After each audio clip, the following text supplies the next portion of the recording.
Salam aleykum əziz izləyicilər, hamını salamlayıram. Deməli, qısa bir video çəkəcəm.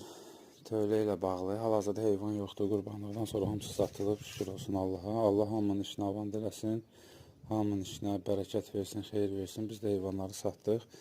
İndi hal-hazırda yüngülvari təmirdir və yaxud belə deyək də bu boyalama işləri gedir.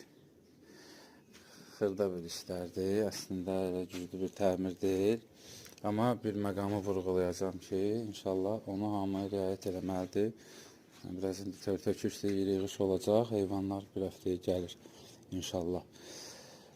Vacib məqamlardan biri odur ki, tövlə boşalandan sonra, hər partiyadan sonra məsləhətdir ki, birinci növbədə yığışdırılsın, bu yer süpürülsün, köhnə partiyadan qalan nəcislərdir, otdur, tüklərdir, ümumən süpürülür, yığışdırılır, dırmıqlanır.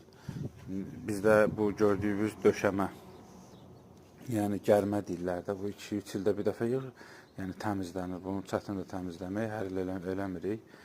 Həm də bizdə o dərəcədə də yığılmır. Heyvan gəlir, gedir, çox durmur deyə çox da yığılmır. Amma onu da haradasa 3 ildə bir 30 santı azaldırıq.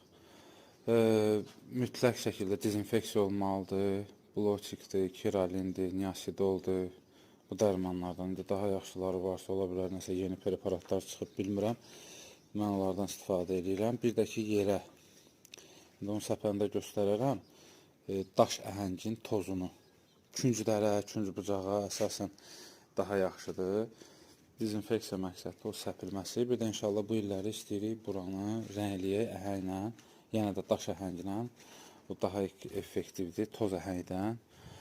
Belə, yəni bu məqamlara fikir vermək lazımdır ki, hər partiyaya gedəndən sonra təmizlənsin tövlə, dezinfeksiya olunsun, yeni partiya üçün hazırlıq işləri geçsin.